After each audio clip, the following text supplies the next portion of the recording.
ओम शांति। 10 मार्च 2021 की मुरली। मीठे बाबा बोले, मीठे बच्चे, तुम्हें गृहस्थ व्यवहार में रहते कमल फूल समान पवित्र बनना है। एक बाप की मत पर चलना है। कोई भी डिसर्विस नहीं करनी है। बाबा बोले, तुम्हें गृहस्थ व्यवहार में रहते कमल फूल समान पवित्र बनना है और एक बाबा की श्रीमत पर चलना है और कोई भी डिसर्विस नहीं करनी है। प्रश्न, किन बच्चों को माया जोर से अपना पंजा मारती है? बड़ी मंजिल कौन सी है? किन बच्चों को माया क्या करती है? जोर से पंजा मारती है और बड़ी मंजिल कौन सी है? बाबा प्रश्न पूछ रहे हैं। उत्तर में बाबा बोले, जो बच्चे देह अभिमान में रहते हैं उन्हें माया जोर से पंजा मार देती है, फिर नाम रूप में फंस पड़ते हैं। देह अभिमान आया और थप्पड़ लगा, इससे पदभ्रष्ट हो जाता है। देह अभिमान तोड़ना यही बड़ी मंजिल है। बाबा कहते, बच्चे देही अभिमानी बनो। जैसे बाप ओबीडियंट सर्वेंट है, कितना निरहंकारी है, ऐसे निरहंकारी बनो, कोई भी अहंकार न हो। बाबा बोले, जो बच्चे देह अभिमान में रहते हैं उनको ही माया क्या करती है? पंजा मारती है। फिर नाम रूप में बच्चे फंस पड़ते हैं। देह अभिमान आने से थप्पड़ लगता है, इससे क्या होता है? पदभ्रष्ट हो जाता है। देह अभिमान तोड़कर आत्म अभिमानी बनना ये बड़ी मंजिल है। बाबा कहते, बच्चे देही अभिमानी बनो। जैसे बाबा ओबीडियंट सर्वेंट है, कितना निरहंकारी है, इससे बाप समान निरहंकारी बनना है। कोई भी अहंकार न रहे। गीत, न वो हमसे जुदा होंगे न हम उनसे जुदा होंगे। ओम शांति। बच्चों ने गीत सुना। बच्चे कहते हैं, हम बाबा के थे और बाबा हमारा था। हम बाबा के थे और बाबा हमारा था। जब मूल वतन में थे, जब हम घर में थे तो हम बाबा के थे और बाबा हमारा था। तुम बच्चों को ज्ञान तो अच्छी रीति मिला है। तुम जानते हो हमने चक्र लगाया है, अब फिर हम उनके बने हैं। हम सब आत्माएं 84 के चक्र के बाद फिर आकर बाबा के बने हैं। वो आया है राजयोग सिखाकर स्वर्ग का मालिक बनाने। कल्प पहले मुहाफिफ फिर आया है। बाबा कहते हैं, हे बच्चे, तो बच्चे होकर यहाँ मधुबन में नहीं बैठ जाना। बाबा कहते हैं, बच्चे तो बच्चे होकर यहाँ सिर्फ मधुबन में नहीं बैठ जाना। तुम अपने गृहस्थ व्यवहार में रहते कमल फूल समान पवित्र रहो। कमल का फूल पानी में रहता है, परंतु पानी से ऊपर रहता है। उन पर पानी लगता ही नहीं है। बाबा कहते हैं, तुमको रहना घर में ही है, सिर्फ पवित्र बनना है।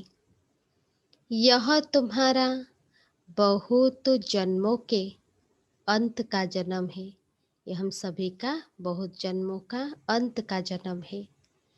जो भी मनुष्य मात्र है उन सबको पावन बनाने में आया हूँ।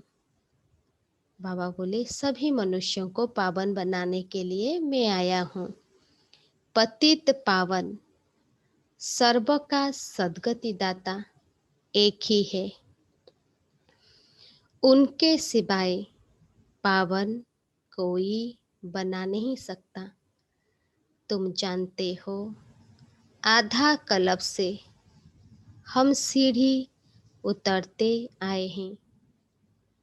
84 जन्म तुमको जरूर पूरे करने हैं, और 84 का चक्र पूरा कर जब फिर जड़ जड़ीभूत अवस्था को पाते हैं, तब मुझे आना पड़ता है। बाबा बोले 84 जन्म पूरे करने, और 84 का चक्र जब तुम आत्मा पूरे करते हो, जब तुम्हारी जड़ जड़ीभूत अवस्था को पाते हो, जब तुम कैसे शक्तिहीन बन जाते हो, तब मुझे आना पड़ता है। बीच में और कोई पतित से पावन बना नहीं सकता। कोई भी न बाप को न रचना को जानते हैं, न कोई परमात्मा निराकार शिव बाबा को जानते हैं, न उनकी रचना को। ड्रामा अनुसार सबको कलयुग में पतित तमो प्रधान बनना ही है। बाबा आकर सबको पावन बनाए शांति धाम में ले जाते हैं, और तुम बाप से सुख धाम का वर्षा पाते हो। सतयुग में कोई दुख होता नहीं है। सतयुग में कोई दुख होता नहीं है। अभी तुम जीते जी बाप के बने हो। बाबा कहते हैं, तुमको गृहस्थ व्यवहार में रहना है। बाबा कभी किसी को कह नहीं सकते कि तुम घर बार छोड़ो। नहीं, गृहस्थ व्यवहार में रहते सिर्फ क्या करना है, अंतिम जन्म पवित्र बनना है। बाबा ने कभी कहा है क्या कि तुम घर बार छोड़ो? बाबा ने कभी किसी को नहीं कहा कि तुम घर बार छोड़ो। नहीं, बाबा ने कभी नहीं कहा। तुमने ईश्वरीय सेवा अर्थ आप ही छोड़ा है। कई बच्चे हैं घर गृहस्थ में रहते भी ईश्वरीय सर्विस करते हैं, छुड़ाया नहीं जाता है। बाबा किसको भी छुड़ाते नहीं हैं। तुम तो आपे ही सर्विस पर निकले हो। बाबा ने किसको छुड़ाया नहीं है। तुम्हारे लौकिक बाप शादी के लिए कहते हैं, तुम नहीं करते हो क्योंकि तुम जानते हो कि अब मृत्यु लोक का अंत है। शादी बर्बादी ही होगी। फिर हम पावन कैसे बनेंगे? हम क्यों न भारत को स्वर्ग बनाने की सेवा में लग जाए। बच्चे चाहते हैं कि राम राज्य हो। पुकारते हैं ना, हे पतित पावन सीताराम। क्या पुकारते हैं? हे पतित पावन सीताराम। हे राम आकर भारत को स्वर्ग बनाओ। कहते भी है, परंतु समझते कुछ नहीं है। सन्यासी लोग कहते हैं, इस समय का सुख कागविष्ठा के समान है। बरोबर है भी ऐसे। यहाँ सुख तो है ही नहीं। कहते रहते हैं, परंतु किसी की बुद्धि में नहीं है। सब कहते हैं लेकिन बुद्धि में नहीं है। बाप कोई दुख के लिए यह सृष्टि थोड़ी रचते हैं। बाबा कहते हैं, क्या तुम भूल गए हो? स्वर्ग में दुख का नाम निशान नहीं रहता। वहाँ कंस आदि कहाँ से आए? अब बेहद का बाप जो सुनाते हैं, उनकी मत पर चलना है। अपनी मनमत पर चलने से बर्बादी कर देते हैं। आश्चर्यवत सुनन्ति कथन्ति भागन्ति या ट्रेटर बनन्ति। कितने जाकर डिस सर्विस करते हैं, क्या करते हैं, डिस सर्विस करते हैं। उनका फिर क्या होगा? बाबा बोले जो बाबा की डिस सर्विस करेंगे फिर उनका क्या होगा? हीरे जैसा जीवन बनाने बदले कौड़ी मिसल बना देते हैं। पिछाड़ी में तुमको सब अपना साक्षात्कार होगा। ऐसी चलन के कारण यह पद पाया। पिछाड़ी को हर एक को साक्षात्कार होगा कि अपने चलन के हिसाब से मुझे ये पद मिला। यहाँ तो तुमको कोई भी पाप नहीं करना है, क्योंकि तुम पुण्य आत्मा बनते हो। पाप का फिर 100 गुना दंड हो जाएगा। भल स्वर्ग में तो आएंगे, परंतु बिल्कुल कम पद होगा। यहाँ तुम राजयोग सीखने आए हो, फिर प्रजा बन जाते हैं। मर्तबे में तो बहुत फर्क है ना। यह भी समझाया है। यज्ञ में कुछ देते हैं फिर वापिस ले जाते हैं तो चांडाल का जन्म मिलता है। बाबा बोले यज्ञ में अगर हम कुछ देते हैं फिर वापिस ले जाते हैं तो चांडाल का जन्म मिलता है। कई बच्चे फिर चलन भी ऐसी चलते हैं जो पद कम हो जाता है। बाबा समझाते हैं ऐसे कर्म नहीं करो, ऐसे कर्म नहीं करो जो राजा रानी के बदले प्रजा में भी कम पद मिले। यज्ञ में स्वाहा होकर भागंती होते, बाबा बोले अगर हम यज्ञ में स्वाहा होकर फिर भागंती होते तो क्या जाकर बनेंगे? बाबा को छोड़ के चले जाएंगे तो क्या बनेंगे? यह भी बाप समझाते हैं बच्चे कोई भी विकर्म नहीं करो, नहीं तो 100 गुना सजाएं मिलेगी। फिर क्यों नुकसान करना चाहिए? यहाँ रहने वालों से भी जो घर गृहस्थ में रहते हैं, सर्विस में रहते हैं, वे बहुत ऊंच पद पाते हैं। इससे बहुत गरीब है 8 आना रुपया भेज देते हैं, और जो भल यहाँ 1000 भी देंगे तो भी गरीब का ऊंच पद हो जाता है, क्योंकि वो कोई पाप कर्म नहीं करते हैं। पाप करने से 100 गुना बन जाएगा।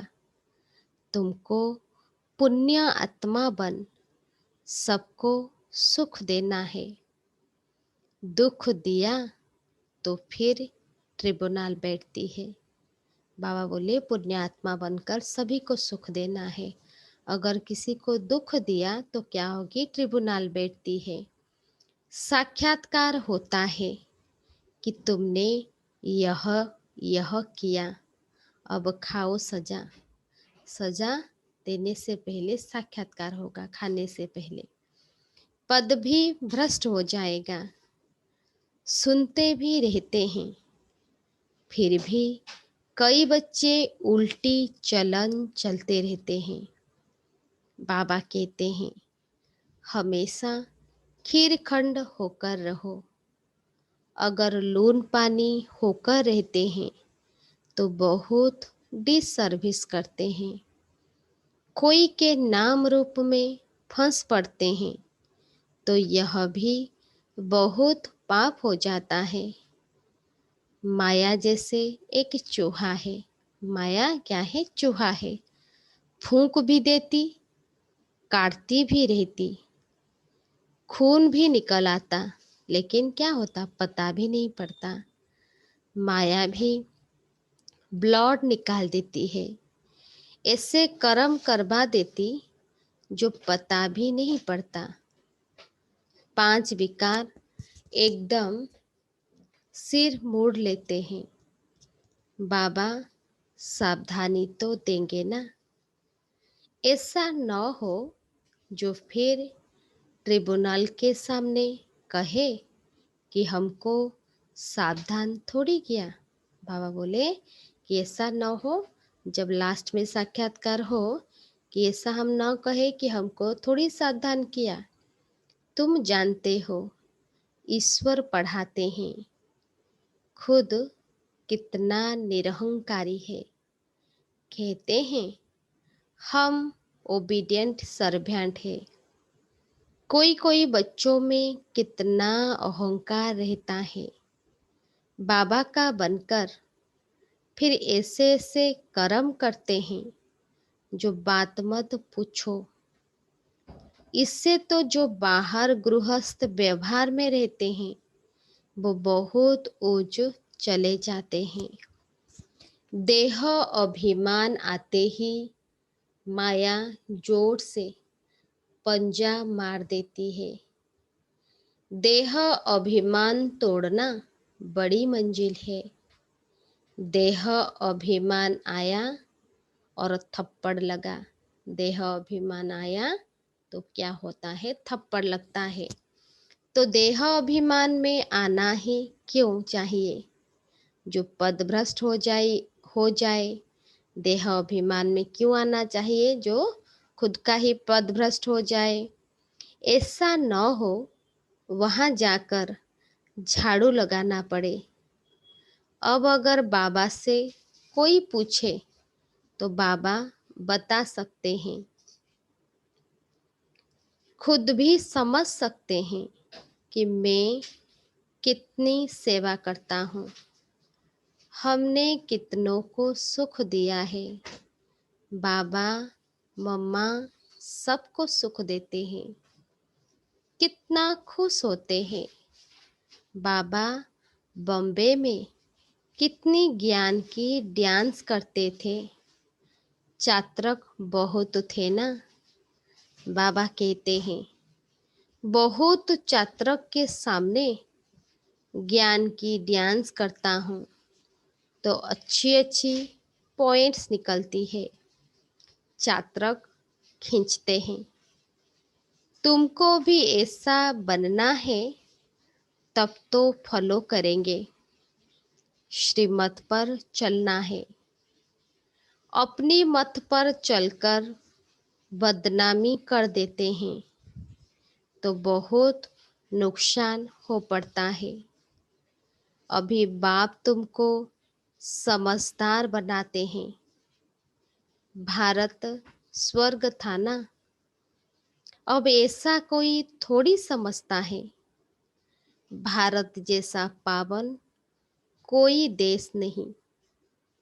कहते हैं लेकिन समझते नहीं है कि हम भारतवासी स्वर्गवासी थे। सिर्फ कहते हैं लेकिन समझते नहीं कि हम भारतवासी ही स्वर्गवासी थे। वहाँ अथाह सुख था। कहाँ? स्वर्ग में। गुरु नानक ने भगवान की महिमा गाई है कि वो आकर मूत पलित कपड़े धोते हैं। जिसकी ही महिमा है एक ओंकार। शिवलिंग के बदले अकाल तखत नाम रख दिया है। अब बाप तुमको सारी सृष्टि का राज समझाते हैं। बच्चे एक भी पाप नहीं करना, नहीं तो 100 गुना हो जाएगा। मेरी निंदा करवाई तो पदभ्रष्ट हो जाएगा। बहुत संभाल करनी है। अपना जीवन हीरे जैसा बनाओ। बाबा बोले अपना जीवन हीरे जैसा बनाओ, नहीं तो बहुत पछताएंगे। जो कुछ उल्टा किया है वो अंदर में खाता रहेगा। क्या कलप कलप हम ऐसे करेंगे जिससे नीच पद पाएंगे। बाबा कहते हैं माता पिता को फॉलो करना चाहते हो तो सच्चाई से सर्विस करो। माया तो कहाँ ना कहाँ से घुस कर आएगी। माया क्या करेगी, कहाँ ना कहाँ से घुस कर आएगी। सेंटर्स की हेड्स को बिल्कुल निरहंकारी होकर रहना है। बाप देखो कितना निरहंकारी है। कई बच्चे दूसरों से सर्विस लेते हैं। बाप कितना निरहंकारी है। कभी किसी पर गुस्सा नहीं करते। बच्चे अगर ना फरमान बरदार हो तो बाप उनको समझा तो सकते हैं, तुम क्या करते हो। बेहद का बाप ही जानते हैं। सब बच्चे एक समान सपूत नहीं होते, कपूत भी होते हैं। बाबा समझाने देते हैं। ढेर बच्चे हैं। बाबा बच्चों को समझाते हैं क्योंकि बाबा के ढेर बच्चे हैं। यह तो बुद्धि को पाते हजारों की अंदाज में हो जाएंगे। तो बाप बच्चों को सावधानी भी देते हैं। कोई गफलत नहीं करो।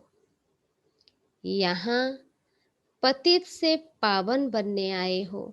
कोई गफलत नहीं करो। यहाँ क्यों आए हो, पतित से पावन बनने। तो कोई भी पतित काम नहीं करो। न नाम रूप में फंसना है, न देह अभिमान में आना है। बाबा बोले ना किसी के नाम रूप में फंसना है, न देह अभिमान में आना है।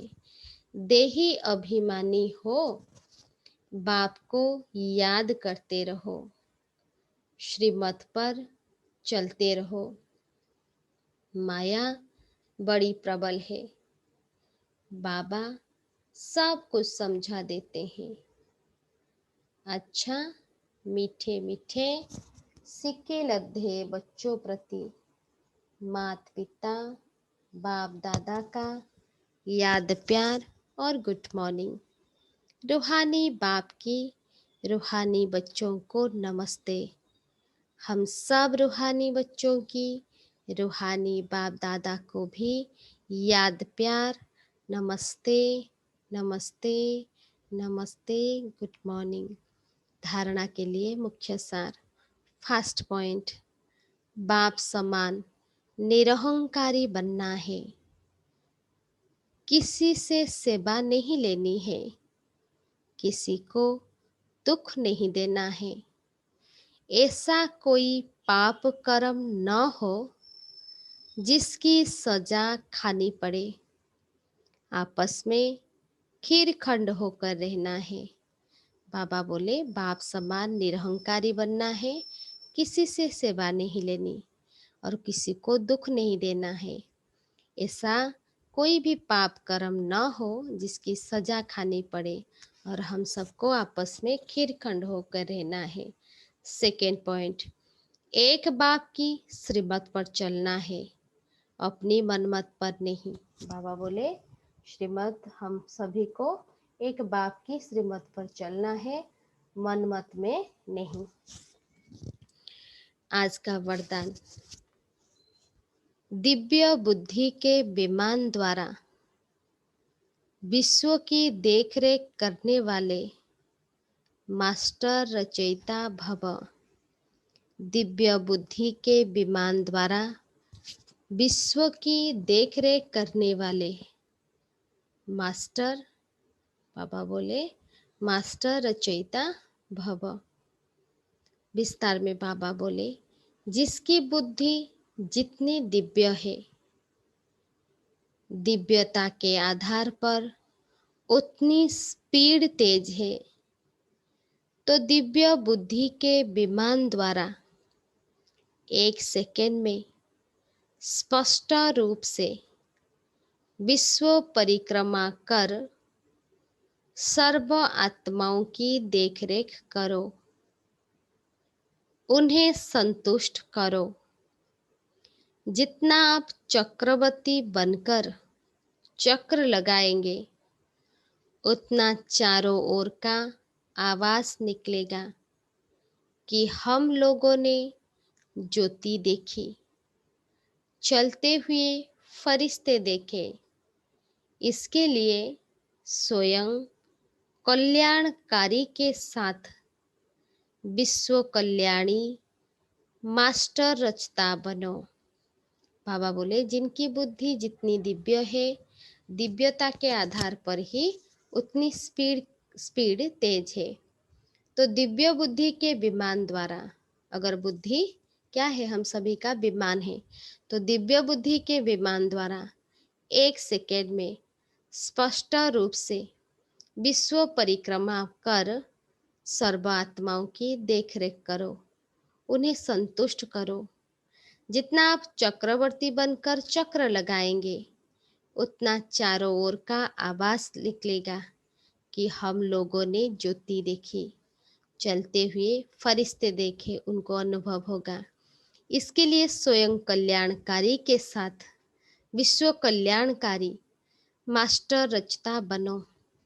स्लोगन, मास्टर दाता बन अनेक आत्माओं को प्राप्तियों का अनुभव कराना ही ब्रह्मा बाप समान बनना है। मास्टर दाता बन अनेक आत्माओं को प्राप्तियों का अनुभव कराना है, ब्रह्मा बाप समान बनना है। मातेश्वरी जी के अनमोल महावाक्य। नंबर 1, ईश्वर सर्वव्यापी नहीं है, उसका प्रमाण क्या है? ईश्वर सर्वव्यापी नहीं है, उसका प्रमाण क्या है? शिरोमणि गीता में जो भगवान उवाच है, बच्चे जहाँ जीत है वहाँ मैं हूँ, यह भी परमात्मा के महावाक्य है। पहाड़ों में जो हिमालय पहाड़ है उसमें मैं हूँ, और सांपों में काली नाग मैं हूँ। इसलिए पर्वत में ऊंचा पर्वत कैलाश पर्वत दिखाते हैं, और सांपों में काली नाग। तो इससे सिद्ध है कि परमात्मा अगर सर्व सांपों में केवल काले नाग में है, तो सर्व सांपों में उसका वास नहीं हुआ ना। अगर परमात्मा ऊंचे ते ऊंचे पहाड़ में है, गोया नीचे नीचे नीचे पहाड़ों में नहीं है, और फिर कहते हैं जहाँ जीत वहाँ मेरा जन्म, गोया हार मैं नहीं हूँ। अब यह बातें सिद्ध करती है कि परमात्मा सर्वव्यापी नहीं है। एक तरफ ऐसे भी कहते और दूसरे तरफ ऐसे भी कहते कि परमात्मा अनेक रूप में आते हैं। जैसे परमात्मा को 24 अवतारों में दिखाया है। कहते हैं कच्छ मच्छ आदि सब रूप परमात्मा के हैं। अब यह है उन्हों का मिथ्या ज्ञान।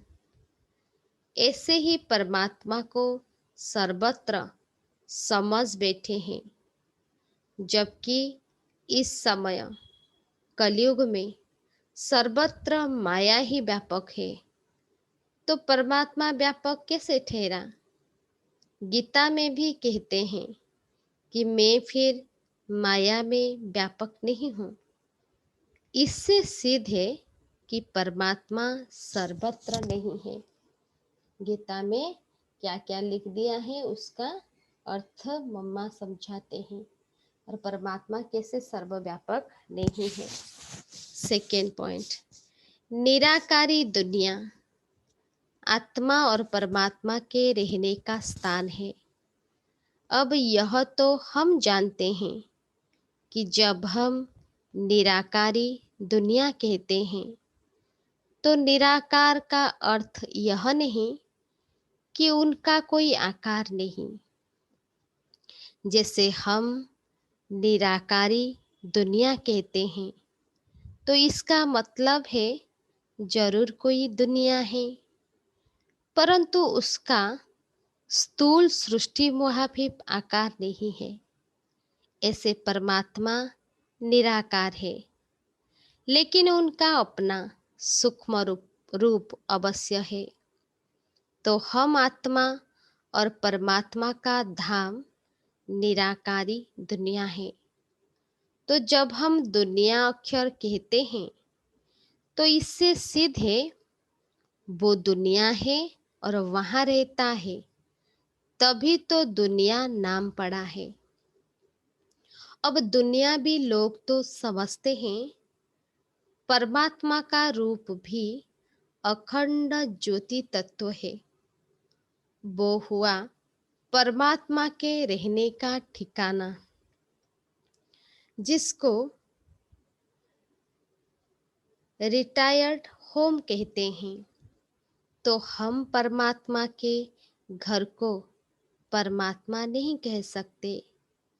अब दूसरी है आकारी दुनिया, जहाँ ब्रह्मा, विष्णु, शंकर देवताएं आकारी रूप में रहते हैं।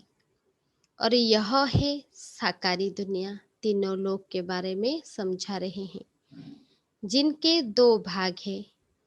एक है निर्विकारी स्वर्ग की दुनिया, जहाँ आधा कल्प सर्वदा सुख है, पवित्रता और शांति है। दूसरी है विकारी कलयुगी दुख और अशांति की दुनिया।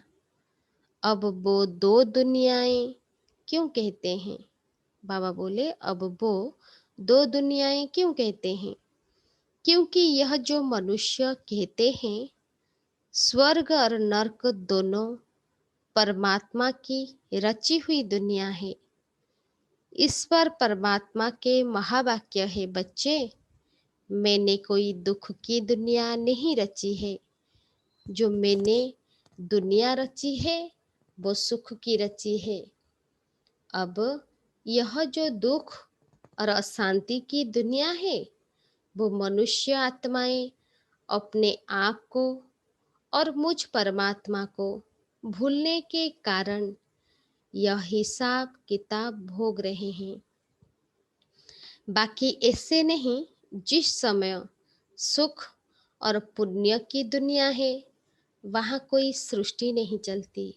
हाँ, अवश्य जब हम कहते हैं कि वहाँ देवताओं का निवास स्थान था तो वहाँ सब प्रवृत्ति चलती थी, परंतु इतना जरूर था, वहाँ विकारी पैदाइश नहीं थी, जिस कारण इतना कर्म बंधन नहीं था। उस दुनिया को कर्म बंधन रहित स्वर्ग की दुनिया कहते हैं। तो एक है निराकारी दुनिया, दूसरी है आकारी दुनिया, तीसरी है साकारी दुनिया। अच्छा, ओम शांति। आज हेरिंग में बाबा बोले, मीठे बच्चे, तुम्हें गृहस्थ व्यवहार में रहते कमल फूल समान पवित्र बनना है। एक बाप की मत पर चलना है, कोई भी डिस सर्विस नहीं करनी है। अच्छा, ओम शांति।